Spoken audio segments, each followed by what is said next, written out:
Hi, my name is Celeste, and thanks for tuning in to Celeste Inspires. Today I want to talk about muscle strength. After the age of 20, men and women start to lose 3 to 5% of their protein, of their muscle per decade, 3 to 5%. So sometimes I'll hear people say at the age of 40 that they weigh the same as they did in high school. The only thing is, if they weren't keeping up some form of resistance training or something that was intense enough on the muscles to increase their muscle density, they might have still lost 3 to 5% of their muscle mass by that age of 40, even if they have the same weight.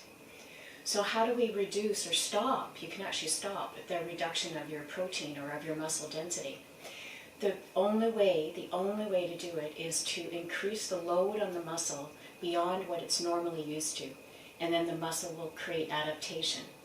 Now, this is called in fitness or the science of conditioning the overload principle. And it was actually it was discovered when a cow that was a baby cow was sick, and if the farmer was taking care of it, and this goes back hundreds of years. And the farmer was nursing and taking care of this calf, and as it got older and older, he would keep carrying it to the water and carrying it around until it got better, and he developed incredible strength as the calf developed. So you can see that the overload principle is about doing more than your body is used to. Now, what happens as our life goes on is it tends to get easier, and we don't do as much heavy lifting. Now, in order to keep up this strength, we must make sure we keep the tensile strength of the muscle as well. The tensile strength is related to the tendons. The tendons attach the muscle to the bone. And bone, by the way, is connective tissue. It's connective tissue that has advanced its hardening process, I'll say, into the use of osteoblast bone cells that make the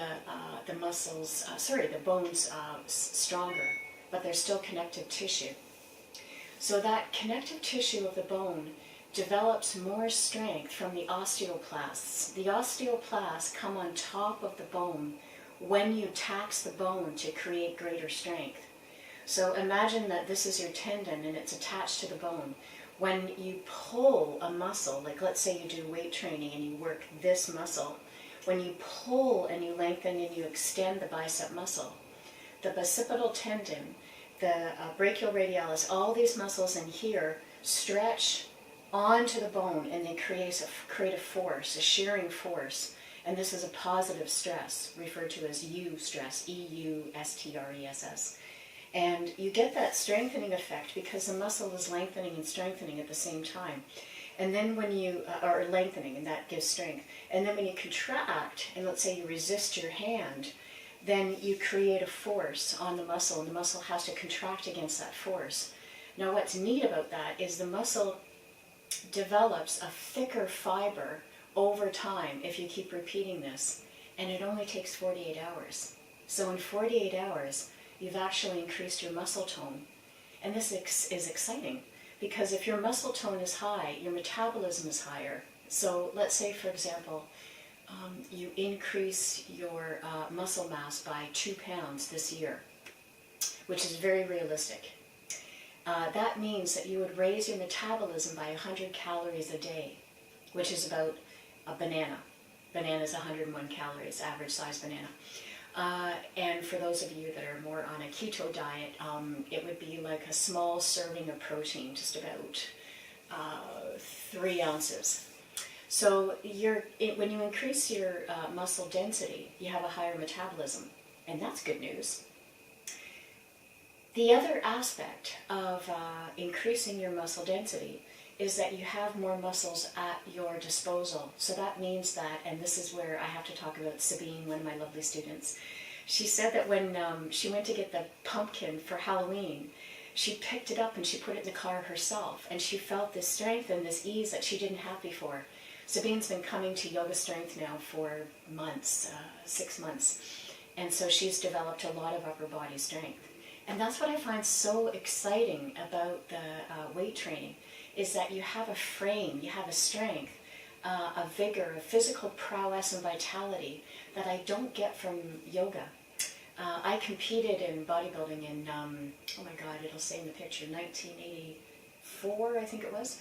And that was a time where I had all the strength and the physical stamina and the resilience, and my body felt amazing and alive, except after quite a few years, the weight training felt wrong. I couldn't feel what I can best describe as a physical vitality.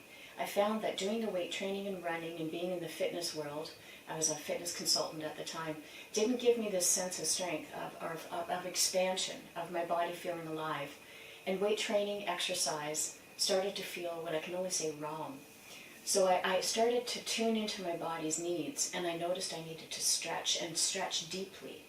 And that was when I continued to practice yoga. And honestly, I'll be honest, I didn't love it. I found yoga so hard because I was so tight. I was born tight. So I embraced yoga, and I'm happy to report that 19 years later, my body's really flexible. It took me about 8 years to get really flexible because I was so tight, but that's me. What happens is when your muscles develop more pliability, more flexibility, combined with the weight training, you have an incredible vigor, an incredible vitality.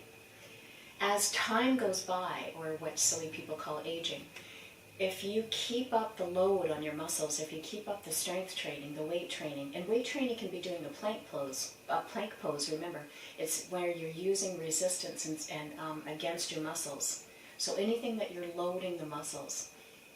If you were sedentary and you went for a long walk, that's loading the muscles, that's loading the hips, and that would be weight bearing. So depending on your level of activity will determine what is weight bearing for you. What's advantageous about doing weight training is you isolate each muscle group and you bring it to complete exhaustion for you, which might be, if you're holding 3 pounds, it might be after 20 reps. And when you keep going to exhaustion, your body adapts, and again, it creates those thicker fibers I spoke about. And in women, it'll create more tone. Now, what that means is, when you go to, let's say, pick your pumpkin up at Loblaws and put it into the car, or the farmer's market, and you actually feel this resilience, this ease that I'm speaking to, this prowess, this strength in your body, because your frame is stronger. And your levers are stronger, your shoulders, your biceps, your triceps. You're able to use way more of your muscle fibers than you could if you weren't overloading them and creating more strength.